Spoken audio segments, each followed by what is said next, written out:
क्या मसला है? आप यहाँ मेरे ऑफिस में क्या कर रही हैं? वह अचानक स्टडी रूम का दरवाजा खोलता हुआ ऑफिस में आया तो सामने ही बाहर के दरवाजे से छेड़छाड़ करती तनु को देखा। उसकी आवाज सुनकर वह एकदम चौंक गई। आप अंदर थे? इस बार तनु कुछ ज्यादा ही परेशान लग रही थी। अभिषेक ने कलाई में बंधी घड़ी पर एक नजर डाली। उस वक्त पूरा ऑफिस खाली हो चुका था। सारे कर्मचारी जा चुके थे और थोड़ी देर में अभिषेक भी निकलने वाला था। उसे कुछ जरूरी फाइलें पढ़नी थी, इसीलिए वह अब तक ऑफिस में रुका हुआ था। लेकिन सामने खड़ी यह लड़की हमेशा उसका ब्लड प्रेशर बढ़ा देती थी। अब भी समझ नहीं आ रहा था कि यह यहाँ क्या कर रही है। आपको इस वक्त घर पर होना चाहिए था। मेरे ऑफिस में क्या कर रही हैं आप, मिस तनु? वह इस बार थोड़ी सख्ती से बोला। इस पर तनु ने नम आंखों से पहले उसकी तरफ देखा, फिर दरवाजे की तरफ इशारा करते हुए बोली,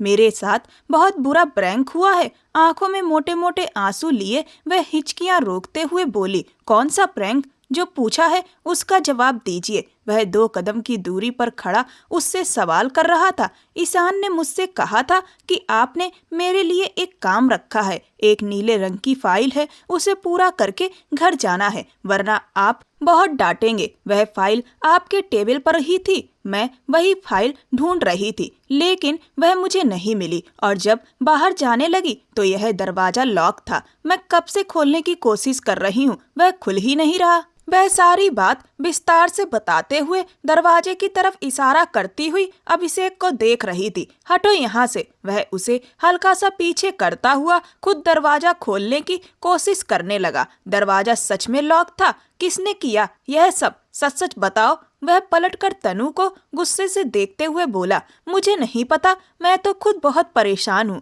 मेरे पास मोबाइल भी नहीं है, ना बैग है, सब कुछ बाहर ही रह गया है। मैं मम्मी को फोन करके बता भी नहीं सकती। उन्हें चिंता होगी कि मैं अभी तक घर क्यों नहीं आई। आप अपना फोन दे दीजिए प्लीज, मैं उन्हें बता दूं कि मैं आपके साथ ऑफिस में लॉक हो गई हूँ। उसने हथेली फैलाई। क्या बकवास है, यह बात तुम अपनी मम्मी को बताओगी? अभिषेक ने सख्ती से उसे देखा तो तनु ने जोर जोर से सिर हाँ में हिला दिया। बेवकूफ लड़की, वह बड़बड़ाता हुआ फिर से दरवाजा खोलने की कोशिश करने लगा, लेकिन दरवाजा बाहर से लॉक था। वह वापस पलटा और मोबाइल ढूंढने के लिए नजरें दौड़ाई। मोबाइल मिल तो गया, लेकिन वह बंद था। शिट, आज वह मोबाइल चार्ज करना भूल गया था। वैसे भी वह इस बात पर कभी ज्यादा ध्यान देता भी नहीं था। बहुत कम मोबाइल इस्तेमाल करता था, ज्यादातर लैपटॉप ही यूज करता था। वह टेबल की दराज से कोई पड़ा हुआ चार्जर ढूंढने लगा,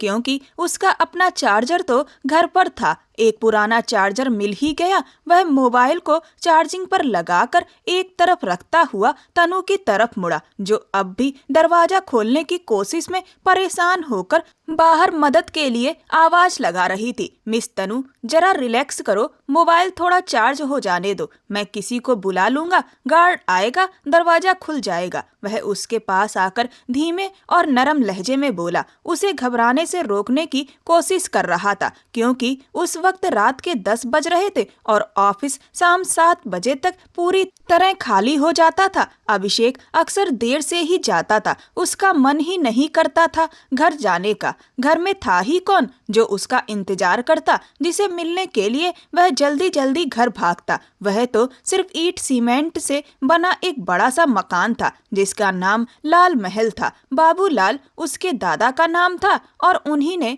यह मकान बनवाया था और नाम भी लाल महल रख दिया था, जो सच में अपनी खूबसूरती की एक मिसाल था। लेकिन अभिषेक को उसकी दीवारें और दरवाजे एक पल के लिए भी आकर्षित नहीं करते थे। वहां रहने वाले सब लोग उस महल को छोड़कर जा चुके थे, बस वह इमारत रह गई थी। घर तो वह कभी बन ही नहीं पाया था। मुझे घर जाना है, मम्मी मेरा इंतजार कर रही होंगी। इस बार तनु की आंखों से आंसू बह निकले। अभिषेक एकदम अपने ख्यालों से बाहर आया और उसे देखने लगा। जहां इतना इंतजार कर लिया है, थोड़ी देर और कर लेते हैं। मोबाइल जरा सा भी चार्ज हो जाए मैं कॉल कर देता हूँ। वह इतना कहकर पलट ही रहा था कि अचानक लाइट चली गई। वह अपनी जगह सन्न रह गया। उसके कानों में तनु की डरी सहमी आवाज पड़ी तो वह उसकी तरफ पलटने ही वाला था कि अचानक तनु ने पीछे से उसे बहुत जोर से पकड़ लिया। वह जहाँ था वहीं ठिठक कर रह गया। प्लीज सर, कहीं मत जाइए, मुझे अंधेरे से बहुत डर लगता है, वह उसे पकड़ते हुए घबराई हुई आवाज में बोली। अभिषेक ने अपनी रुकी हुई सांस संभाली और उसके दोनों हाथों को हल्के से अपने इर्द गिर्द से हटाकर उसकी तरफ मुड़ा जो उसके ज्यादा पास खड़ी थी। तनु, कुछ नहीं है, बस रिलैक्स करो, वह नरमी से बोला और उसका हाथ पीछे हटाने लगा। नहीं प्लीज, दूर मत जाइए, मुझे डर लगता है। अंधेरे के डर से कांपती हुई अभिषेक उसे पास महसूस कर अपने दिल की धड़कनें तेज होते हुए महसूस कर रहा था। यह सच था कि उसने हमेशा अपने सभी कर्मचारियों की दिल से इज्जत की थी। कुछ कर्मचारी बहुत मेहनती थे जो बिना किसी मतलब के उसकी कंपनी के लिए काम करते थे। उनमें से एक तनु भी थी। तनु को यहाँ काम करते हुए 6 महीने ही हुए थे, लेकिन उसने कभी अभिषेक को शिकायत का मौका नहीं दिया था। उम्र कम थी लेकिन ज्ञान बहुत था और हर काम वह पूरी परफेक्शन से करती थी। उसका व्यवहार और भरोसेमंद अंदाज सबको पसंद था। वह लगभग हर किसी की चहेती थी, लेकिन जहाँ सब उसे पसंद करते थे वहीं कुछ कर्मचारी उससे जलते भी थे और उसी जलन का नतीजा आज सामने था। इस वक्त उसकी आंखों में ढेर सारे आंसू थे। उसे बचपन से ही अंधेरे से डर लगता था और यह डर उसने आज तक किसी से नहीं कहा था। वह अपनी कमजोरियों को सहारा बनाकर जीने वालों में से नहीं थी। वह एक मजबूत और बहादुर लड़की थी, लेकिन आज उसका डर अभिषेक के सामने आ गया था। यह सोचकर उसका दिल दुख भी रहा था, लेकिन वह मदद लेने को मजबूर थी। Are you okay? अभिषेक ने उसके दोनों बाजुओं को थामते हुए पूछा। अब उसे उसकी सच में चिंता होने लगी थी। वह कुछ बोल नहीं रही थी। मिस तनु, तनु, वह उसे पुकार रहा था जबकि वह पसीने से भीगती जा रही थी। अंधेरा था और अब उसे अभिषेक की आवाज भी ठीक से सुनाई देना बंद हो रही थी। तनु की पकड़ उसके बाजू पर ढीली पड़ने लगी। यह महसूस करते ही अभिषेक का दिल धक्क से रह गया। इससे पहले कि वह जमीन पर गिरती, उसके शरीर को कमजोर पड़ते देख वह तुरंत उसको पकड़ लेता है। सब कुछ बहुत अचानक हुआ था। वह सीधे उसके गले से लगकर अपना सिर उसके कंधे पर टिका गई। अभिषेक उसे संभालते हुए सोफे की तरफ बढ़ा और धीरे से उसे सोफे पर लिटा दिया। इतना अंधेरा था कि कुछ भी दिखाई नहीं दे रहा था। लाइट बंद नहीं होनी चाहिए थी क्योंकि यहाँ जनरेटर की पूरी व्यवस्था थी और बिजली हमेशा रहती थी। ऑफिस की लाइट अंदर से ही बंद की जाती थी। अपने आप इस तरह बंद होने का कोई मतलब नहीं था। उसका दिमाग तेजी से काम करने लगा। उसे किसी गड़बड़ी का एहसास होने लगा। तनु बेहोश हो चुकी थी। वह उसे होश में लाने के लिए कुछ करता उससे पहले ही उसे बाहर से किसी के कदमों की आहट सुनाई दी। अभिषेक ने तुरंत आगे बढ़कर दरवाजे को अंदर से लॉक कर दिया। उसका दिल जोर जोर से धड़कने लगा। वह पलटकर जल्दी से अपना लैपटॉप जो उसके बैग में था छुपाने लगा। सारा जरूरी डाटा उसी में था। लॉकर की उसे ज्यादा चिंता नहीं थी क्योंकि वह हमेशा लॉक रहता था और सिर्फ कोड से ही खुलता था। उसने मोबाइल चार्जर से निकालकर वापस जेब में रखा और फिर तनु को उठाकर अंदाजे से ऑफिस से जुड़े अपने स्टडी रूम में चला गया। वह दरवाजा भी लॉक कर गया। जो भी बाहर था दोस्त तो नहीं हो सकता था। जिस तरह दबे पांव कोई अंदर आने की कोशिश कर रहा था उससे साफ था। अभिषेक ने तनु को पास रख के मैट्रेस पर लिटाया और खुद वापस दरवाजे की तरफ गया। उसने दरवाजे की ओट से धीरे से झांक कर देखा। बाहर कोई मोबाइल की टार्च जलाए दरवाजे से जूझ रहा था, उसे खोलने की कोशिश कर रहा था। अभिषेक के दरवाजे का सिस्टम अलग था। एक बार जिस तरह से बंद हो जाए फिर उसी तरह से ही खुलता था, चाहे कोई कितना भी जोर क्यों ना लगा ले। पहले दरवाजा बाहर से लॉक किया गया था और अब अंदर से भी लॉक हो चुका था। यह साफ किसी की साजिश थी। और किस्मत से वह तनु के साथ ऑफिस में फंस गया था, वरना इस वक्त बहुत कुछ गलत हो सकता था। तभी अचानक अभिषेक को तनु की हल्की सी आवाज सुनाई दी। वह होश में आ रही थी। इससे पहले कि वह कोई आवाज करती, अभिषेक ने दरवाजे की तरफ एक नजर डालकर तेजी से उसकी तरफ बढ़ा और उसके होठों से कुछ निकलने से पहले ही अपनी हथेली उसके मुंह पर रख दी। वह सामने वाले को अंधेरे में ही देखने की कोशिश करने लगी। होश काम कर रहे होते तो अंदाजा लगा लेती कि यह अभिषेक है। उसने हाथ पैर चलाए और सामने वाले को खुद से दूर करने की कोशिश करने लगी। तनु, मैं हूँ, अभिषेक ने धीमी आवाज में कहा। शोर मत करना, मैं हाथ हटा रहा हूँ, आवाज मत करना। वह लगभग पूरी तरह उसके ऊपर झुका हुआ था,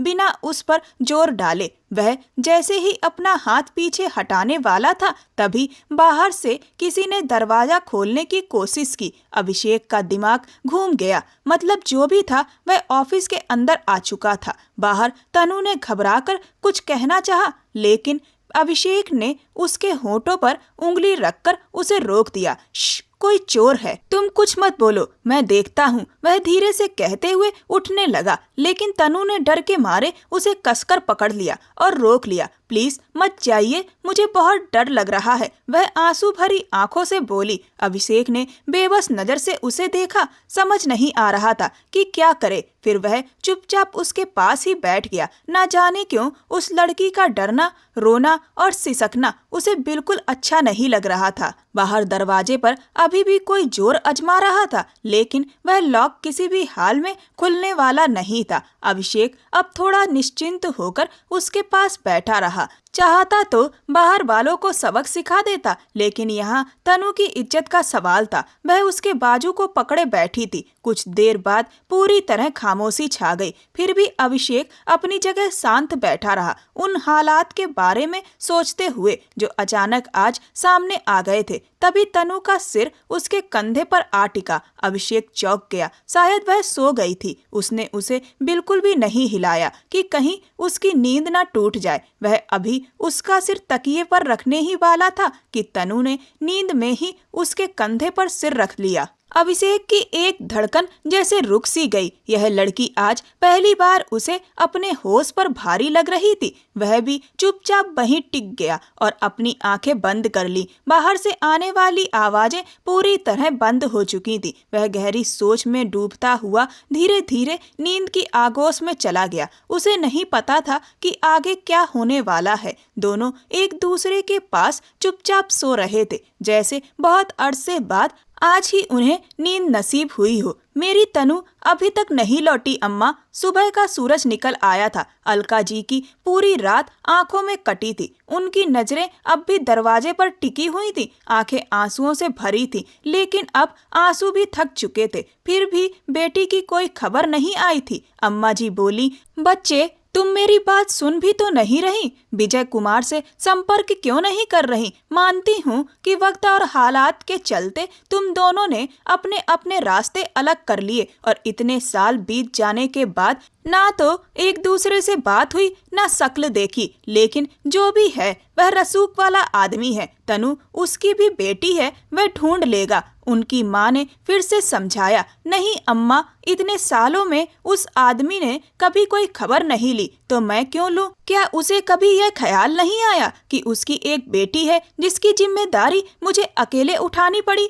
क्या तनु उसकी बेटी नहीं थी कि उससे भी रिश्ता टूट गया? कभी नहीं। तनु सिर्फ मेरी बेटी है। उस आदमी का मेरी बेटी से कोई लेना देना नहीं। मैं खुद अपनी बेटी को ढूंढ लूंगी। तनु ने मुझे एक बार उस कंपनी का नाम बताया था, मैं वहीं जाकर पता करूंगी। अलका जी आंसू पोंछते हुए अंदर की तरफ बढ़ी और अपनी बड़ी सी शॉल निकाली। इससे पहले कि वह दरवाजे की दहलीज पार करती, अचानक अम्मा जी के सीने में दर्द उठा। वह वहीं से पलटकर माँ की तरफ लपकी। सुबह हो रही थी। अब अभिषेक की आंख खुली तो उसने खुद को एक अजीब सी हालत में पाया। मैं और आप एक ही कमरे में। इस वक्त सूरज की हल्की हल्की रोशनी कमरे में फैल रही थी, इसीलिए तनु भी घबरा गई थी। आपने रात को मेरे साथ क्या किया? वह खुद को समेटती हुई डर और झिझक भरे नरम लहजे में पूछ रही थी। ओ सेट अप, इस बार अभिषेक का सब्र टूट गया।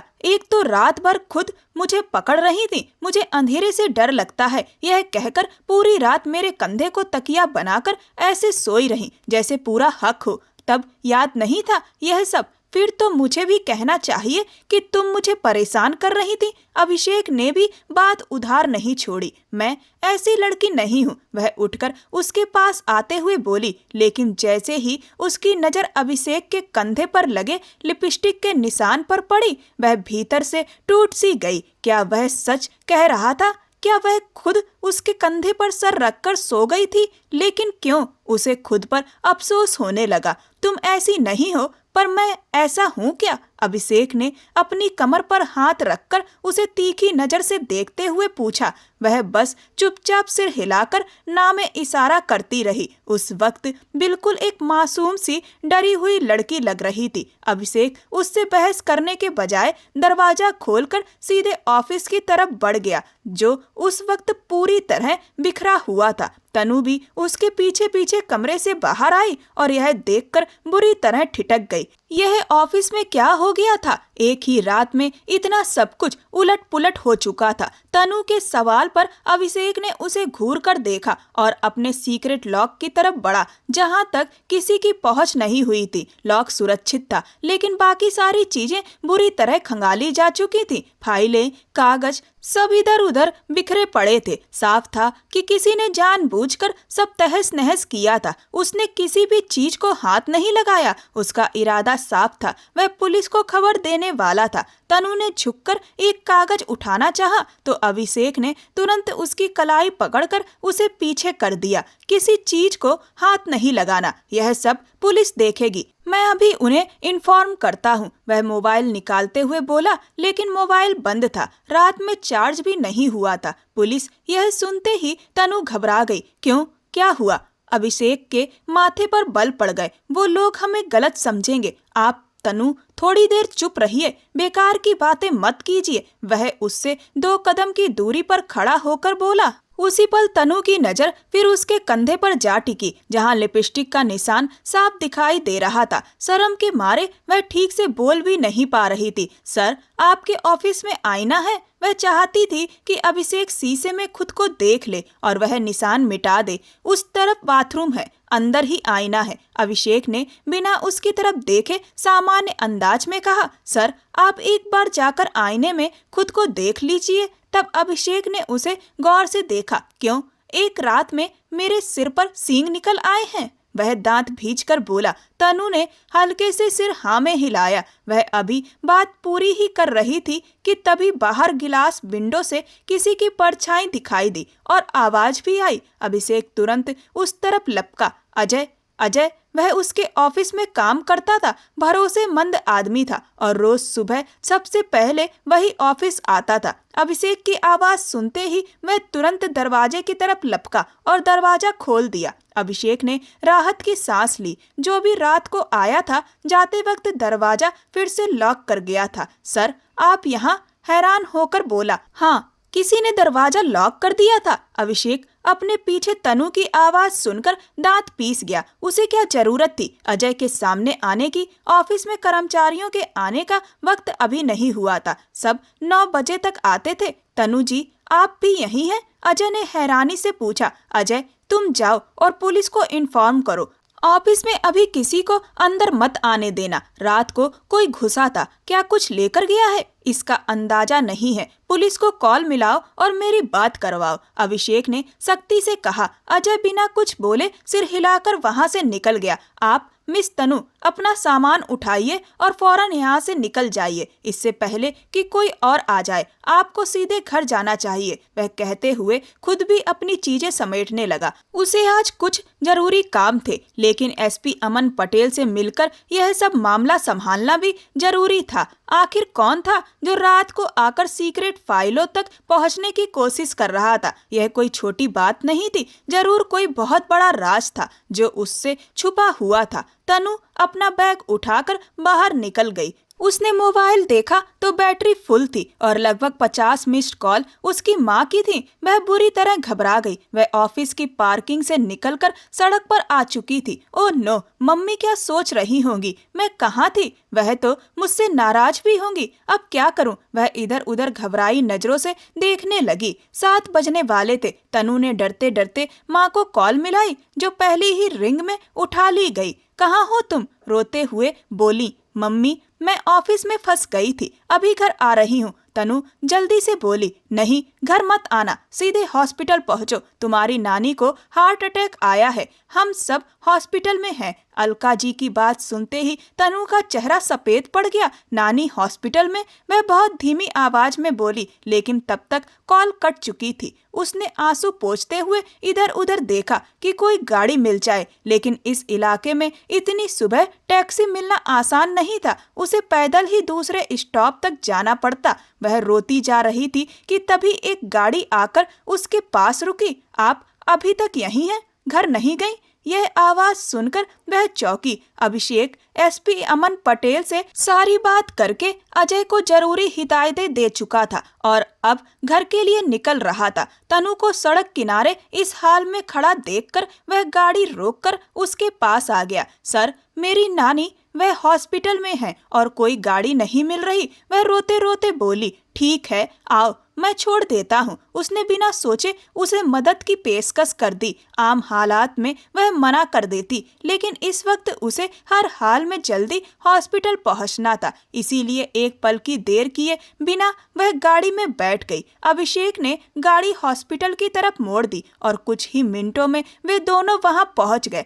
रिसेप्शन से पूछते ही वे आईसीयू की तरफ बढ़े। वहीं बाहर उसे अपनी माँ दिखाई दी। वह तेजी से उनकी तरफ दौड़ी। मम्मी, नानी को क्या हुआ? वह फूट फूट कर रोने लगी, जबकि अलका जी तनु को पास आते देखते ही उनका हाथ अपने आप उठ गया और उसके गाल पर जोरदार थप्पड़ पड़ गया। तनु अविश्वास से माँ को देखने लगी। कुछ कदम की दूरी पर आकर अभिषेक के कदम भी ठिठक गए। बीता हुआ कल उसकी आंखों के सामने ताजा हो उठा। मर गई तुम्हारी माँ, तुमने मेरे अंदर की माँ को मार दिया। तनु, तुमने ऐसा क्यों किया? वह रोते हुए बेंच पर ढह गई। तनु उनके सामने घुटनों के बल बैठ गई। मम्मी, मेरा कोई कसूर नहीं है, ईशान ने ऑफिस का दरवाजा लॉक कर दिया था, मैं निकल ही नहीं पाई। वह रोते हुए सफाई देने लगी। अलका जी ने उसे अविश्वास से देखा। अगर ये बात किसी बाहर वाले को पता लग जाती तो क्या वे तुम्हें जीने देते? जिसकी बेटी रात भर घर नहीं लौटी हो,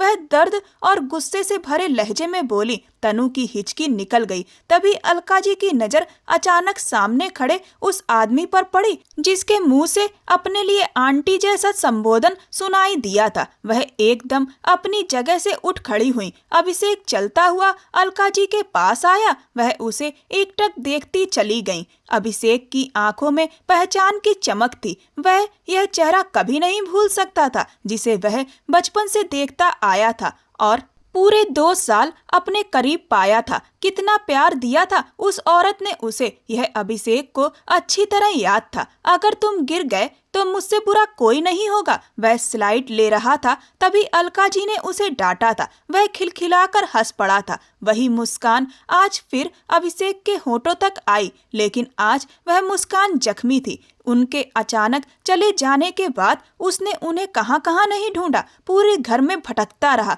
हर कोने में उन्हें तलाशता रहा, लेकिन वह कहीं नहीं मिली। उनके लिए कितना रोया था वह। किसी ने नहीं बताया कि अलका जी अचानक उसे छोड़कर क्यों चली गईं। कहने को तो उसकी आंटी थी, लेकिन अलका जी उसके लिए माँ से बढ़कर थीं। माँ वाले सारे फर्ज उन्होंने निभाए थे। उसकी सगी माँ तो कभी माँ बन ही नहीं पाई। एक बार भी नहीं देखा कि बेटा किस हाल में है, कैसा है। उन्हें तो बस अपनी सोसाइटी, पार्टियों और दिखावे से ही फुर्सत नहीं मिलती थी। बचपन का बड़ा हिस्सा उसने नौकरों की गोद में बिताया और अलका जी के घर आने पर वही उनकी आंखों का तारा बन गया। यह साथ सिर्फ 2 साल का था, लेकिन वह 2 साल अभिषेक के लिए जिंदगी के सबसे सुनहरे पल थे। कौन हो तुम? वह उसे पहचान नहीं पा रही थी, या पहचान तो गई थी, लेकिन दिल की आवाज सुनना नहीं चाह रही थी। आप अपने अभी को भूल गईं? वह दर्द भरे लहजे में बोला। उसके सवाल के बाद किसी शक की गुंजाइश नहीं रही।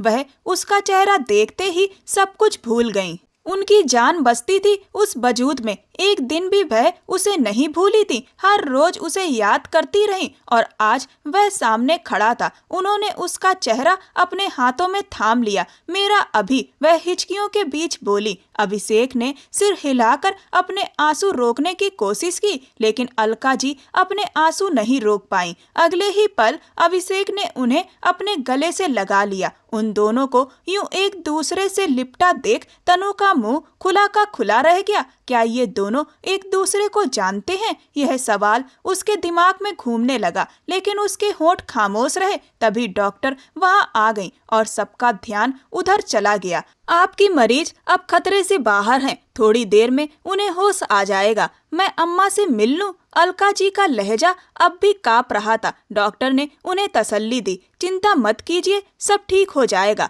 अभिषेक ने प्यार से उनका हाथ थाम लिया। कहाँ से आ गए तुम अचानक? इस बार उनके लहजे में बेइंतहा अपनापन था। अभिषेक ने पलटकर तनु को देखा। आपकी बेटी के साथ आया हूँ। उसकी आंखों का देखने का अंदाज एकदम बदल गया था। ऐसा तनु को महसूस हुआ और एक पल को उसकी दिल की धड़कन भी जैसे अपनी जगह से हट गई। क्या तनु के साथ? वह हैरान हुई। जी, मेरे ऑफिस में काम करती है और मुझे पता ही नहीं था। यह मेरी अलका आंटी की बेटी है।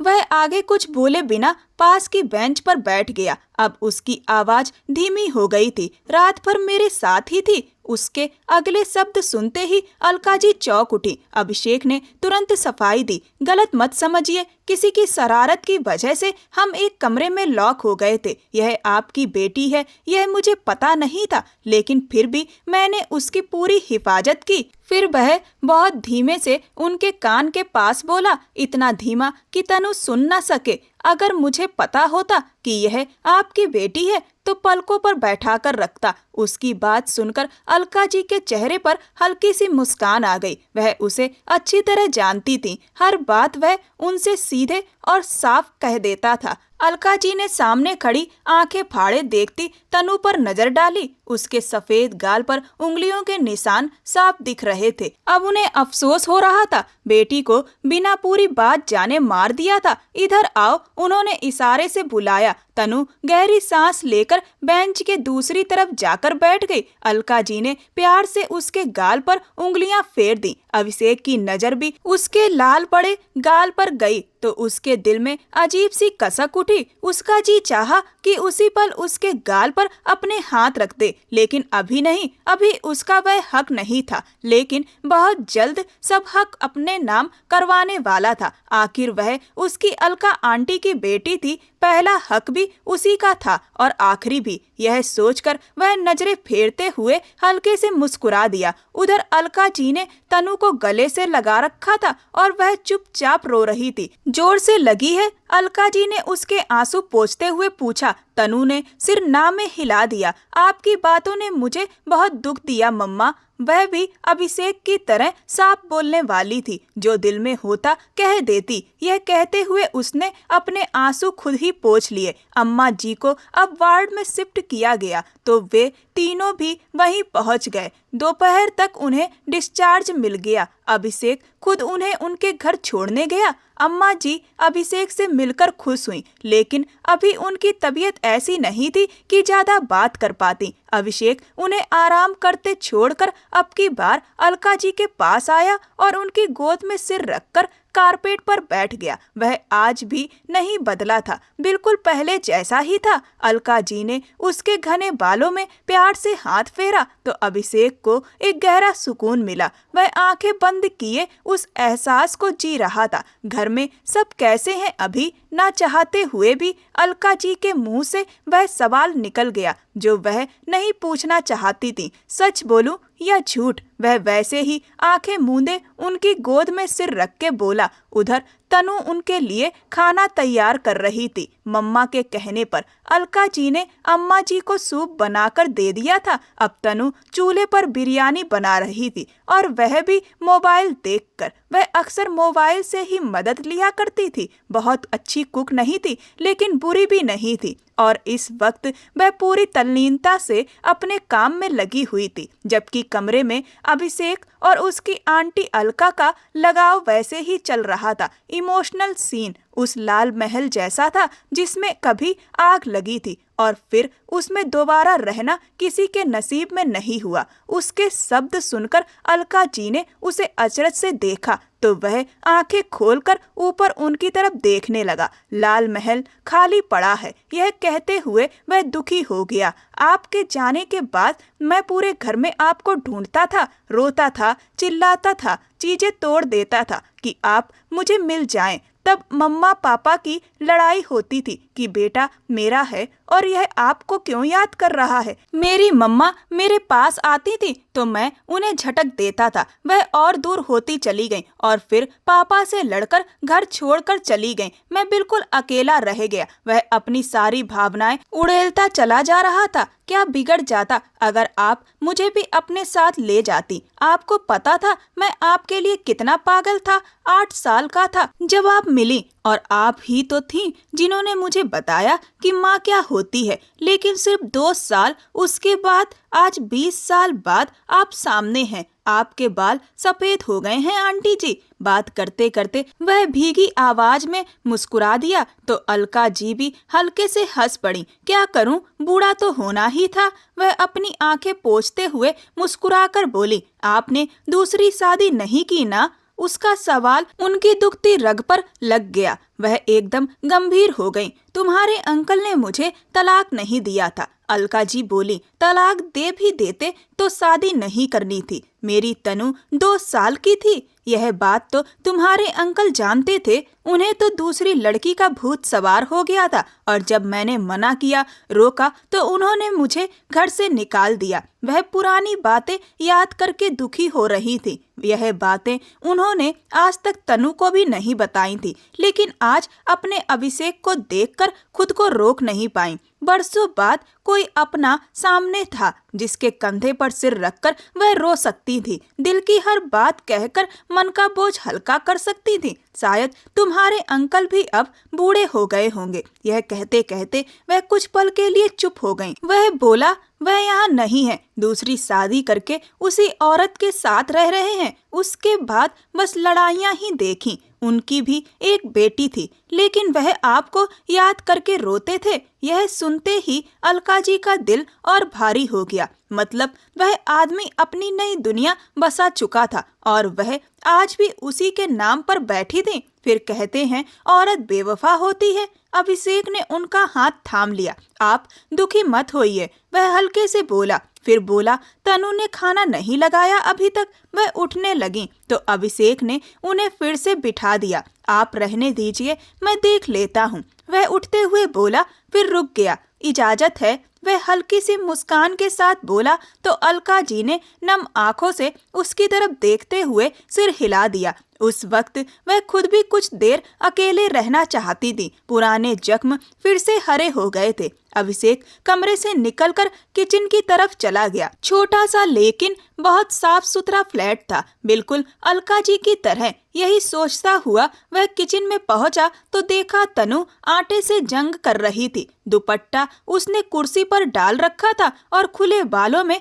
आटा गूंथ रही थी। वह झुलझुलाई हुई थी। खुले बालों में आटा कौन गूंथता है? अचानक पीछे से मर्दाना आवाज सुनकर तनु बुरी तरह चौंक गई और पीछे शेल्फ से जा टकराई। आपने तो डरा ही दिया। वह गहरी सांस भरते हुए बोली, पहले बाल समेटो, आटे में बाल चले जाएंगे। पागल लड़की। वह चूल्हे पर चढ़ी हांडी का ढक्कन उठाकर देखने लगा। क्या कर रहे हैं? अभी पक रहा है। आपने खोल दिया, वह मुंह बनाते हुए बोली, जबकि उसके हाथ अभी भी आटे से सने थे। खुशबू तो कमाल की आ रही है। वह ढक्कन वापस रखते हुए उसकी तरफ मुड़ा। मैं तुम्हारे बाल बांध दूं? वह कहते हुए टेबल पर रखा क्लेचर उठाकर उसके पीछे खड़ा हो गया। सारे बाल समेटकर अपने हाथों में लिए। उसके मुलायम और साफ बालों को छूते ही अभिषेक के दिल की दुनिया उलट पुलट हो गई। बांध दीजिए, मुझे आटा गूंथना है, वो झुलझुलाते हुए बोली। तो अभिषेक ने जल्दी से उसके बालों को क्लचर में बांध दिया।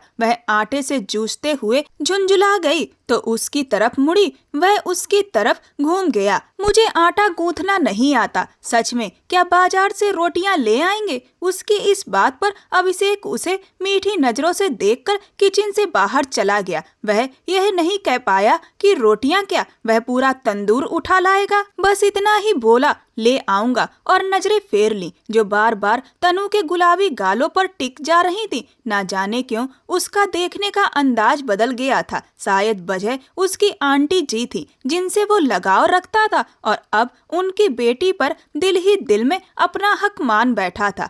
लेकिन असली हक तो शादी के बाद ही होना था। थैंक यू, मैं आपको पैसे दे देती हूँ। मम्मा को कहना आपका मन बाहर की रोटी खाने का था, वरना मेरी सामत आ जानी थी कि मैंने क्यों कहा। वह सिंक में हाथ धोते हुए उसे समझा रही थी। मैंने सलाद नहीं बनाया, मैं बना दूं? वह प्लेट उठाते हुए पूछने लगा और देखते ही देखते बहुत सुंदर सलाद की प्लेट सजा दी। अरे वाह, आप तो कमाल के इंसान हैं, आपको किचन का काम भी आता है। वह सच में इम्प्रेस हो गई। हाँ, बस आटा गूंथना नहीं आता। उसके सीधे जवाब पर तनु ने पहले उसे घूरा, फिर खिलखिलाकर हंस पड़ी और उसकी हंसी ने अभिषेक के दिल में रंग बिखेर दिए। अच्छे माहौल में सबने खाना खाया। वह शाम तक बिना किसी झिझक के उनके साथ ही रहा। उसे होश ही नहीं रहा कि उसे अपने बड़े घर जाना है या नहीं। उसे तो अपनी आंटी जी के छोटे से घर में सुकून मिल रहा था। शाम को छत पर टहलते हुए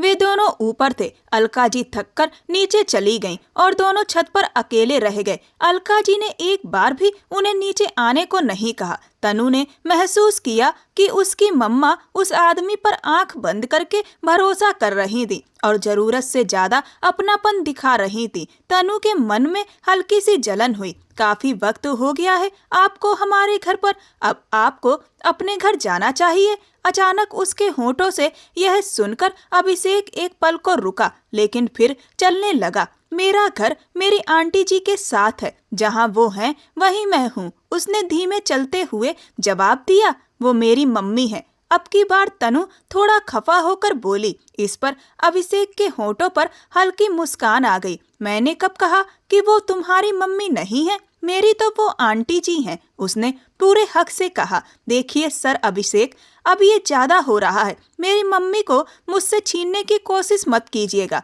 वरना गुस्से में वो उसके और पास आ गई। वरना क्या? उसने आपस में अपने हाथ बांधकर मुस्कुराते हुए पूछा। अपने से 6 साल छोटी ये लड़की उसे बहुत प्यारी लग रही थी। वो अपना वो बचपन याद कर रहा था जो उसने कभी जिया ही नहीं। मैं अपनी मम्मी को आपको शेयर नहीं करूंगी, समझे आप? तनु ने सख्ती से कहा। जलन मत करो, वो तुम्हारी ही मम्मी है। मेरी किस्मत की माँ तो कहीं और है। कहते कहते वह अचानक रुक गया। उसके उदास लहजे को तनु बर्दाश्त नहीं कर पाई। अच्छा ठीक है, उदास मत हो, थोड़ी सी ले लेना, पर ज्यादा नहीं। वो मेरी ही है। उसके इस अंदाज से वह फिर वर्तमान में लौट आया। और तुम किसकी हो? उसने हल्के से पूछा। मैं अपनी हूँ, उसने बिना मतलब समझे उसके साथ कदम से कदम मिलाकर चलते हुए कहा। उसके झुके चेहरे पर अभिषेक ने गहरी नजर डाली और दिल ही दिल में बोला, तुम बहुत जल्द सिर्फ मेरी हो जाओगी तनु। फिर वह चुपचाप मुड़ गया। अभिषेक का ये रोज का नियम बन गया था कि वह सीधे अलका जी के पास जाता और तनु भी उसके साथ होती। पूरे ऑफिस में यह बात आग की तरह फैल गई थी कि तनु सर अभिषेक की जानने वाली है और दरवाजा लॉक करने वाले ईशान को अभिषेक ने नौकरी से निकाल दिया था। ऐसे कर्मचारियों की उसे कोई जरूरत नहीं थी। ऑफिस का माहौल संभल गया था और जब भी वह अलका जी के साथ उनके घर समय बिताता तो उसे लगता जैसे वह सच में जी रहा है। अपने बड़े घर जाने का उसका मन ही नहीं करता था। पिता ज्यादातर विदेश में रहते थे। बाहर उन्होंने बहुत बड़ा बिजनेस खड़ा कर रखा था। दादाजी की मौत हो चुकी थी। माँ तलाक के बाद अपनी ही दुनिया में मगन थी। वह लंदन चली गई थी और वहीं बस गई थी। उस बड़े बंगले में वह बिल्कुल अकेला रहता था और बीते वक्त की यादों में डूब गया। उसके लाल महल के पास में ही अलका आंटी के पति विजय अंकल का घर था। एक दिन विजय अंकल ने अलका आंटी को उनकी 2 साल की बेटी के साथ घर से निकाल दिया था। उन्हें समझ नहीं आ रहा था वो कहाँ जाएं। अभिषेक की माँ जो आए दिन पार्टियों में बिजी रहती थी, उन्होंने अलका जी को अपने घर में जगह दे दी और कहा कि वह यहाँ गेस्ट रूम में रह सकती हैं और उनके बेटे की देखभाल किए रहें और घर के थोड़े बहुत कामकाज देख लें। अलका जी वहीं लाल महल में रहने लगी क्योंकि वह अपने मायके भी जाना नहीं चाहती थी, क्योंकि मायके में सिर्फ उनकी माँ थी और उन्हें डर था कि कहीं उनकी बदनामी ना हो जाए। 2 साल तक अलका जी लाल महल में ही रहीं और उन्होंने अभिषेक की बहुत देखभाल की और उसे बहुत लाड़ भी किया। और फिर एक दिन मुकेश जी को लगा कि अभिषेक अलका जी के साथ कुछ ज्यादा ही घुलने मिलने लगा है और वह अपने माँ बाप से ज्यादा अब उनसे लगाव रखने लगा है, जिसके चलते मुकेश जी ने अलका जी से रिक्वेस्ट की कि वह अपने लिए कोई और जगह तलाश कर लें। 2 साल अलका जी ने उनके घर में देखभाल की और उनके बेटे को देखा। इसके लिए उन्होंने उन्हें 50,000 रुपए दिए और जाने के लिए कह दिया। अभिषेक को बिना बताए ही मजबूरी में 4 साल की तनु को लेकर वह उस घर से निकल गई और उन्होंने इस शहर में एक घर किराए पर ले लिया और घर से ही अचार का बिजनेस शुरू किया और देखते ही देखते उनका वो बिजनेस ठीक ठाक चल गया और उसी से उन्होंने अपना घर चलाया और तनु को पढ़ाया लिखाया। अलका जी की माँ को जब इस बारे में पता चला तो वह भी अपनी बेटी के पास ही आ गई, क्योंकि वह भी वहाँ अकेली ही रह रही थी। तो उन्होंने सोचा कि दोनों एक दूसरे का सहारा रहेंगी। अलका जी के आने के बाद अभिषेक उन्हें पूरे घर में ढूंढता रहा पर वह कहीं नहीं मिली। उस वक्त अभिषेक की उम्र 10 साल थी और उसे पता भी नहीं था कि आखिर अलका जी घर छोड़कर क्यों चली गईं। तनु उस समय काफी ज्यादा छोटी थी, उसे तो उस वक्त की बातें याद भी नहीं थी और अलका जी ने कभी उसके सामने उन सब बातों का जिक्र भी नहीं किया था। अभिषेक बीती यादों से वापस आया जब जिंदगी फिर से सामान्य हुई तो ऑफिस का बहुत सारा काम पेंडिंग पड़ा था और वह कई दिनों तक ऑफिस में ही उलझा रहा। इस वजह से किसी से ढंग से बात भी नहीं कर पाया। उन दिनों वह अलका जी के घर भी नहीं जा सका, बस फोन पर रोज बात होती रही। बंगले में वह सिर्फ सोने के लिए जाता था। आज सारे प्रोजेक्ट पूरे करके वह थका हुआ अपनी कुर्सी पर आकर बैठा था। आंखें बंद कर उसने गहरी सांस ली और दिमाग खाली करने की कोशिश में तनु को याद करने लगा। इन दिनों वह ऑफिस से छुट्टी पर थी। नानी की देखभाल करते करते वह खुद भी बीमार हो गई थी, इसीलिए अभिषेक ने ही उसे आराम करने को कहा था। उसके बिना मन लगना मुश्किल हो गया था। अभी वह उसे कॉल करने ही वाला था कि तभी उसके पापा का फोन आ गया। हालचाल के बाद उन्होंने अचानक बात रख दी कि उनके दोस्त की बेटी अनुष्का आज रात की फ्लाइट से इंडिया आ रही है। उसे एयरपोर्ट से पिक करना है और बंगले में ठहराना है, उसका ख्याल रखना है और अच्छे से मेहमान नवाजी करनी है। आगे चलकर वही उसकी लाइफ पार्टनर हो सकती है। यह कहते हुए पापा हंस पड़े। लेट्स सी, अभिषेक ने भी हल्के अंदाज में जवाब दिया। कॉल कट होते ही वह खुद ही हंस पड़ा। मैं अभिषेक हूँ, अपनी जिंदगी का खुद मालिक, और पापा समझते हैं कि मैं उनके इशारों पर नाचूंगा। वह थोड़ा आगे झुककर बैठ गया और दोनों हाथों की उंगलियां आपस में फंसा ली। मेरी जिंदगी का केंद्र सिर्फ एक लड़की है और अभिषेक को वही चाहिए। वह अपने दिल दिमाग में सब कुछ सोच रहा था। अब उसका रुख अलका जी के घर की तरफ था। क्योंकि आज ही वह सब मामले तय करना चाहता था। इसीलिए फोन पर अपने दोस्तों को तमाम हिदायतें देता। कुछ ही देर में वह अलका जी के घर था और जो बातें उसने उनसे की वो उसे देखती रह गईं। गहरी सोच में पड़ गईं। क्या आपको मैं काबिल नहीं लगता आपकी बेटी के जीवन साथी बनने के? वह उनका हाथ थामकर पूछ रहा था। अभी मेरी बेटी की खुशकिस्मती होगी, उसे तुम्हारे जैसा हमसफर मिलेगा, लेकिन वह खानदान मुझे डर लगता है। आपकी बेटी पर कोई आंच नहीं आने दूंगा। अपनी जान से भी ज्यादा उसकी हिफाजत करूंगा। वह उन्हें यकीन दिला रहा था। वो बहुत मासूम है और जज्बाती भी। अभिषेक, संभाल लोगे ना उसे? उन्होंने आंखों में आंसू लिए पूछा तो धीरे से उसने मुस्कुराते हुए सिर हिलाया। और फिर कुछ देर बाद अलका जी के घर शादी का सामान आया। अभिषेक के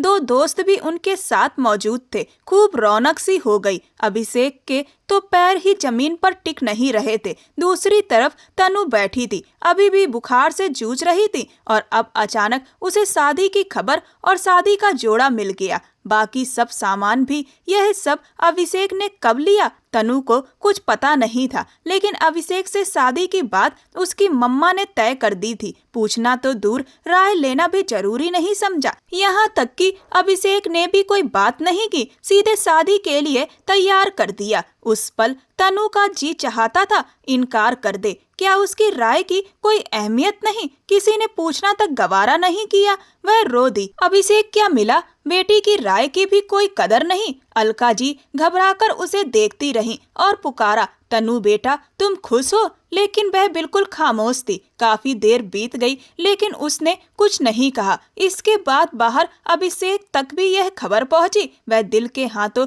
मजबूर होकर उठकर अंदर आया। जैसे ही वह कमरे में दाखिल हुआ, तनु ने खुश हूँ कहा। वह वहीं ठहर गया। तनु ने जालीदार घूंघट से उसे देखा। अभिषेक के चेहरे पर एक सुकून भरी मुस्कान आ गई और वह उन्हीं कदमों से वापस लौट गया। बाहर शादी की पूरी तैयारी हो चुकी थी। शादी का समारोह शुरू हुआ। कुछ घंटों में शादी पूरी हो चुकी थी। मुबारक हो, विवाह संपन्न हुआ। अब अभिषेक सबसे बधाइयां स्वीकार कर रहा था। सबसे गले मिलने के बाद वह अपनी आंटी अलका जी के पास पहुंचा। उनकी भीगी आंखें और चेहरे की मुस्कान देखकर वह उन्हें गले से लगा लेता है। साथ ही एक नजर अपनी दुल्हन तनु पर भी डालना नहीं भूलता, जो अभी तक दुल्हन बनी घूंघट निकाले बैठी थी। सभी मेहमानों को स्वादिष्ट भोजन परोसा गया। सारा इंतजाम खुद अभिषेक ने किया था। इन सब में वह पूरी तरह व्यस्त हो चुका था कि तभी रात का अंधेरा घिरने लगा और अचानक उसका मोबाइल बज उठा। उसके पिता की कॉल थी। यकीनन वह लड़की अनुष्का भारत पहुंच चुकी थी और उसे रिसीव करने जाना था। पर अभिषेक का इरादा कुछ और था। वह पहले अपनी पत्नी से मिलना चाहता था। विवाह के समय जो दूरी उसने महसूस की थी, उसकी वजह जानना चाहता था। वह नहीं चाहता था कि तनु के दिल में उसके लिए किसी तरह की गलतफहमी पैदा हो। ड्राइवर पहुंच गया होगा, मैं पता करता हूँ। अभिषेक ने पिता के सवाल पर सामान्य स्वर में जवाब दिया। ड्राइवर क्यों? तुम खुद क्यों नहीं गए? उधर से थोड़ी सख्ती भरी आवाज आई। मैं फ्री नहीं था। अभिषेक का जवाब भी कड़ा था। कॉल कट गई और वह दांत भींचे खड़ा रह गया। उसका आज लाल महल जाने का कोई इरादा भी नहीं था। वह लड़की वहां ठहरी हुई थी। वह उसके लिए पराई थी और जब पत्नी पास में थी तो उसी के साथ रहना ज्यादा सही लगा। अरे अभिषेक बेटा, यह तुम्हारा ही घर है। आज रात जितना चाहो यहाँ रहो। सब कुछ तुम्हारा और तनु का है। बड़े बुजुर्गों ने उसकी बात का खुशी से जवाब दिया। सबको विदा कर वह इजाजत लेकर तनु के कमरे में पहुंचा। तनु ड्रेसिंग टेबल पर अपनी चूड़ियां उतार कर रख रही थी। उसका अंदाज बिल्कुल ठंडा था। ना कोई खुशी, ना अपनापन, ना कोई शर्मीली मुस्कान। अचानक अभिषेक को कुछ गलत होने का एहसास हुआ। कहीं तनु के साथ आंटी ने जबरदस्ती तो नहीं की? यही ख्याल उसके दिल में चुभ गया। उसने दरवाजा बंद किया और उसके करीब जाकर खड़ा हो गया। शीशे में अभिषेक की परछाई दिखते ही तनु ने नजर उठा ली। उसकी आंखों में कोई अपनापन ना देखकर अभिषेक का दिल सिमट गया। क्या तुम मुझसे नाराज हो? जवाब में तनु चुप रही। क्या तुम इस शादी से खुश नहीं हो? अभिषेक के सवाल पर तनु की नजरें ऊपर उठी। अब इस सवाल का कोई मतलब नहीं बचता। वही बेरुखा सा लहजा। अभिषेक का दिल जैसे 1000 टुकड़ों में टूट गया। उसके हाथ की मुट्ठियां कस गईं। क्या आंटी ने तुम्हारे साथ जबरदस्ती की है? उसके लहजे में टूटी हुई पीड़ा साफ थी। यह सुनते ही तनु पलटकर उसे देखने लगी। वह इंसान अंदर ही अंदर एक अजीब कसमकस से गुजरने लगा। सिर्फ उन 2 पलों में तनु को उसका यूं तड़पना अच्छा नहीं लगा। कहीं ना कहीं वह भी उसे दिल से चाहने लगी थी, लेकिन उसकी माँ ने इस शादी से पहले एक बार भी उससे पूछना तो दूर, उसकी रजामंदी लेना भी जरूरी नहीं समझा था। इसी वजह से वह अभिषेक और अपनी माँ दोनों से नाराज हो गई थी। आई एम सॉरी तनु, सब मेरी वजह से हुआ है। अगर मैं आंटी से ना कहता तो। उसका लहजा बहुत धीमा और दर्द से भरा हुआ था। लेकिन प्लीज तुम आंटी से कुछ मत कहना, उनका कोई कसूर नहीं। वह अब वहाँ खड़ा नहीं रह पा रहा था और ना ही तनु की तरफ आंख उठाकर देख पा रहा था। जहाँ वह तनु से हल्की फुल्की शरारतें करने आया था, वहीं अब बिना उसे देखे लौटने के लिए कदम बढ़ा चुका था। वह उसे जी भरकर देख भी नहीं सका। वह उसके नाम से सजी थी और उसकी आंखों ने उसे ठीक से देख भी नहीं पाया था कि बिछड़ने का वक्त आ गया। वह दरवाजा अनलॉक करके एक पल को रुका। तनु बिना कुछ कहे उसे देखती रही। उन लम्हों में उसे भी कहीं ना कहीं दर्द हो रहा था। इस रिश्ते को किस्मत की मर्जी समझकर स्वीकार कर लो तनु। आगे जैसा तुम चाहोगी वैसा ही होगा, यह मेरा यकीन करो। यह कहकर वह रुका नहीं। तनु को लगा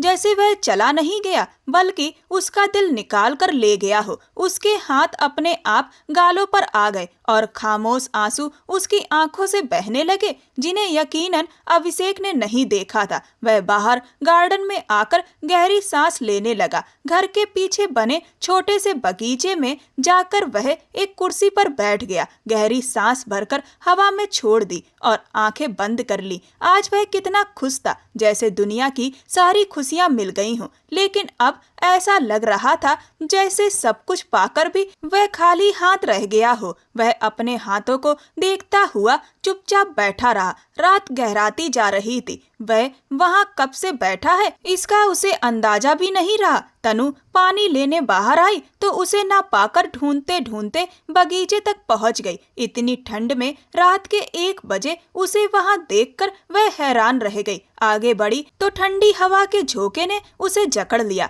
अभिषेक, वह उसके पास आकर उसे पुकार बैठी। वह चौंक कर आंखें खोलते हुए खड़ा हो गया। यहाँ क्यों आई हो तनु? अंदर जाओ, यहाँ ठंड है। उसके सामने खड़ा होकर वह फिक्र से बोला, आप कब से यहाँ बैठे हैं? आपको ठंड नहीं लग रही? हवा में उसके बाल उड़ रहे थे। हर बात का जवाब देना जरूरी नहीं होता। अंदर जाओ। यह कहते हुए वह उसके कंधों पर ठीक से शॉल डालता हुआ प्यार और चिंता से बोला, आप भी चलिए। वह उसका हाथ थाम लेती है। उसके हाथ को छूते ही अभिषेक का दिल जोर से धड़क उठा। तुम अंदर जाओ, मैं अभी आता हूँ। वह धीरे से अपना हाथ छुड़ा लेता है। मेरे साथ चलिए। वह जिद करके उसका हाथ फिर से पकड़ लेती है और उसे अपने साथ अंदर ले आती है। वह उसके साथ चलता हुआ उसे देखता रहा। वह उसे लेकर उसी कमरे में आई जिसे अलका जी ने उसके लिए साफ करवाया था। मुझसे नाराज हो गए? इस बार सवाल तनु ने किया। बिल्कुल नहीं, मुझे बस यह बुरा लगा कि तुम्हें लगा आंटी ने तुम्हारे साथ जबरदस्ती की। मम्मा ने कोई जबरदस्ती नहीं की। वह उसकी बात काटते हुए बोली, बस एक बात मुझे बुरी लगी। सिर झुकाकर उसने कहा, कौन सी बात? वह थोड़ा उसके और करीब आ गया। मुझसे पूछना भी जरूरी नहीं समझा, एकदम से शादी तय कर दी। ना आपने कुछ कहा। आदमी अच्छे से प्रपोज तो करता है, थोड़ा सा स्पेशल फील करवाता है, लेकिन यहाँ तो ऐसा लग रहा था जैसे मैं पत्नी नहीं कोई कांच की गुड़िया हूँ। वह अपनी बात पूरी ईमानदारी से बता रही थी और अब उसकी आंखों में देख रही थी। उसकी बात सुनते ही अभिषेक ने इस बार खुलकर सांस ली। बस इतनी सी बात थी और तुमने मुझे डरा दिया। वह उसके दोनों हाथ थामकर अपनी ओर लाता है। वह 1 इंच के फासले पर ठिठक गई। नजरों का टकराव हुआ तो तनु के दिल की धड़कनें अपने आप तेज हो गईं। पहले नहीं पूछा, अब पूछ रहा हूँ। Will you be my life? उसका लहजा गंभीर था। तनु के चेहरे पर मुस्कान फैल गई और पलकों की झपक से उसकी रजामंदी झलक गई। उसका जवाब सुने बिना ही वह जेब से मखमली डिब्बा निकालता है, उसमें से डायमंड रिंग निकालकर उसकी उंगली में पहना देता है। यह शादी का गिफ्ट लिया था, बाकी मुंह दिखाई का गिफ्ट विदाई के बाद दूंगा। अब वह उसे गले से लगा लेता है, जिसे तनु ने आंखें बंद कर दिल से महसूस किया। तनु, अभिषेक कुमार की तनु, वह भावुक होकर कहता है और उसकी उंगलियों में अपनी उंगलियां फंसा लेता है। उसका दिल तेजी से धड़क रहा था। क्या मैं फिर गले लगा सकता हूँ? वह शर्माते हुए पूछता है तो तनु को बहुत प्यारा लगता है। अगर मैं कहूँ नहीं तो क्या नहीं गले लगाएंगे? वह नखरे से बोली। उसके चेहरे की मुस्कान देखते ही अभिषेक के रगों में जैसे खून दौड़ गया। जैसा मेरी तनु का हुक्म, वह उसका हाथ पकड़ते हुए हल्के से बोला। उस हल्के से पकड़ने पर तनु के हलचल होने लगी। घबरा क्यों रही हो? चलो अपने कमरे में जाओ, रात बहुत हो गई है, नींद खराब हो जाएगी। आप मुझे यहाँ से भगा रहे हैं? वह रूठे हुए अंदाज में बोली। मेरी क्या हिम्मत कि तुम्हें भगा दूं? मेरा बस चले तो एक सेकंड के लिए भी तुम्हें नजरों से ओझल ना होने दूं। वह उसे अपने पास खींचता है और उसके कानों में कहता, क्या मेरी छोटी मोटी शरारतें सहन कर लोगी? वह जाने क्या क्या सोच रहा था। वह बस इतना ही बोली, मुझे नींद आ रही है। अचानक लफ्ज उसके होठों से फिसलते ही अभिषेक मुस्कुराता हुआ पीछे हट गया और उसे जाने का रास्ता दे दिया। तनु घबराकर उसे देखने लगी। आप नाराज तो नहीं होकर भेज रहे हैं? उसने फिर पूछा। अभिषेक ने सिर हिलाकर मना किया। वह दरवाजे तक गई, कुछ पल सोचा, फिर दरवाजा लॉक किया और वापस पलटकर आगे बढ़ी। उसके गले से लग गई। I trust you. वह उसके गाल पर हाथ रखते हुए प्यार से बोली। यार, ऐसे तो मैं कंट्रोल नहीं कर पाऊंगा, वह बेबसी से बोला तो तनु खिलखिलाकर हंस पड़ी और अभिषेक ने प्यार से उसकी मुस्कान को महसूस किया। जब सुबह का सूरज चमका तो दोनों एक साथ जागे। रात भर बातें करते हुए कब सो गए उन्हें खुद भी पता नहीं चला, लेकिन नींद बहुत सुकून भरी थी। शादी की पहली सुबह मुबारक हो तनु, वह धीरे से बोला। आपको भी, वह उसके कंधे पर सिर रखकर बोली। उनकी खूबसूरत सुबह की शुरुआत हुई। वो तनु के साथ रिश्ता बनाने में कोई जल्दबाजी नहीं चाहता था। वो चाहता था कि वो पहले उसे समझे और धीरे धीरे रिश्ता आगे बढ़े। कुछ देर बाद दोनों बगीचे में पहुंच गए। तभी घर के अंदर अचानक हड़कंप सा मच गया। दोनों तुरंत अंदर की तरफ बढ़े, जहां विजय कुमार और मुकेश जी भी मौजूद थे। अपने पिता मुकेश जी को देखकर अभिषेक के होंठ सख्त हो गए। मुकेश जी को कहीं से अभिषेक के अलका जी के पास होने की खबर मिली थी। अभिषेक, तुम यहाँ क्या कर रहे हो? बरसों पहले उस औरत से रिश्ता खत्म हो चुका था, तुम कैसे आ सकते हो? उसके पिता ने दांत पीसते हुए कहा। बाबा, यह मेरी आंटी अलका जी हैं। इनके बारे में बात करने से पहले सोच समझ लीजिए। बदतमीजी बर्दाश्त नहीं करूंगा। अभिषेक का लहजा सख्त था, जबकि विजय कुमार अब भी अपनी पत्नी को देखे जा रहे थे। मुकेश को अभिषेक पर बहुत पहले से शक था। उन्होंने उसके पीछे अपने आदमी लगा दिए थे और अपने दोस्त की बेटी अनुष्का को इसी वजह से यहाँ भेजा था। लेकिन रात में ही उन्हें पता चल गया कि अभिषेक लाल महल गया ही नहीं, इसीलिए वे सुबह सुबह पहली फ्लाइट से आ गए थे और विजय जी को अपने साथ लाए थे। उन्हें उम्मीद थी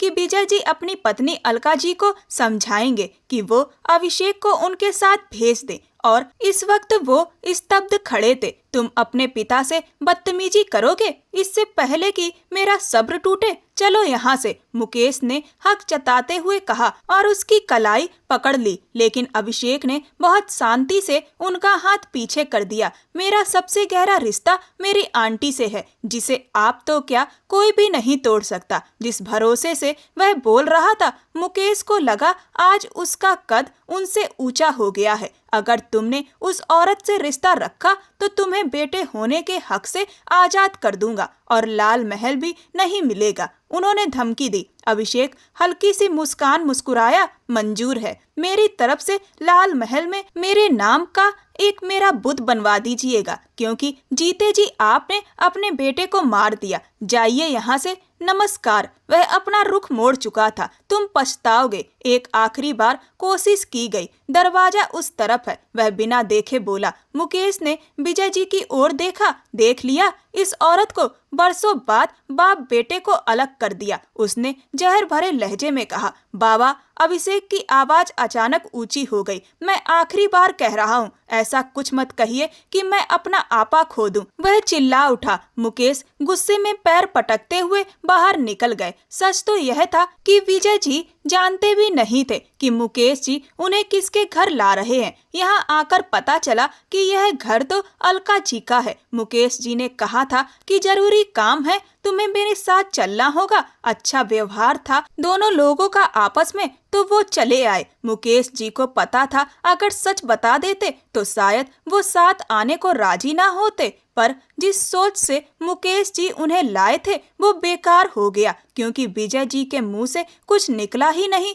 विजय कुमार भी बाहर जाने को हारे हुए कदमों से मुड़ गए। बाबा, अचानक विजय जी आवाज सुनकर पलटे। सामने खड़ी वह मासूम सी लड़की अलका जी का ही दूसरा रूप लग रही थी। अलका जी की तरफ उन्होंने सवालिया नजरों से देखा तो वह रोते हुए मुंह फेर गईं। विजय कुमार आगे बढ़े और तनु के सिर पर स्नेह भरा हाथ रखा तो वह हाथ कांप उठा। वह उन्हें गले नहीं लगा सकी, खुद को उस काबिल ही नहीं समझ पाई और बहुत खामोशी से वहां से चली गई। 20 साल की उपेक्षा का दर्द था जो आखिरी सांस तक साथ रहने वाला था। अभिषेक आगे बढ़ा और अपनी आंटी को गले से लगा लिया, जबकि पास खड़ी तनु का हाथ मजबूती से थामे रहा, उसे अपने साथ होने का भरोसा देता हुआ। तनु के लिए वह एक मजबूत सहारा था। सचमुच उसकी माँ ने एक अच्छे इंसान का चुनाव किया था। पिता का यूं आना और चले जाना तनु को भी कहीं ना कहीं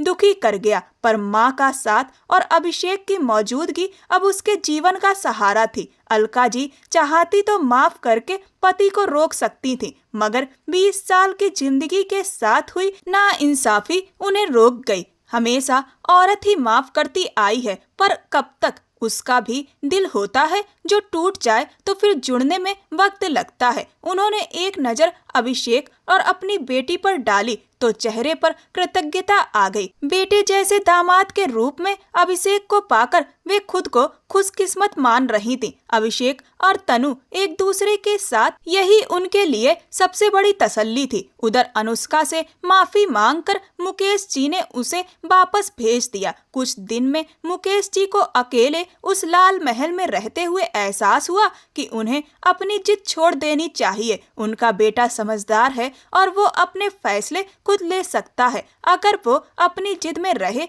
तो उनका एक लौता बेटा जो उनका परिवार भी है वो भी उनसे दूर हो जाएगा। उनकी पत्नी तो पहले ही उन्हें छोड़कर जा चुकी थी। उनका बेटा उनका सहारा था। उन्होंने अभिषेक को फोन किया और उसे कहा कि वो घर आ जाए। वो तनु को पूरे मन से अपनी बहू स्वीकार लिए हैं और घर में उसका स्वागत करना चाहते हैं। जब पिता ने आगे बढ़ के नाराजगी खत्म करनी चाहिए तो अभिषेक ने भी झगड़ा बढ़ाना उचित नहीं समझा। अगले दिन वो तनु के साथ लाल महल पहुंचा, जहां उनके रिसेप्शन की शानदार पार्टी रखी गई थी। खूब धूमधाम से अभिषेक जी ने बेटे और बहू का घर में स्वागत किया। पूरा घर रोशनी से जगमगा रहा था। लाल महल जो सिर्फ एक इमारत रह गया था फिर से महल सा जगमगा उठा। अलका जी और तनु की नानी भी रिसेप्शन पार्टी में आई थी और अपनी बेटी की खुशियां देख फूले नहीं समा रही थीं। आज की रात उन सभी के जीवन की सुकून भरी रात थी और अभिषेक और तनु भी एक दूसरे के सुकून में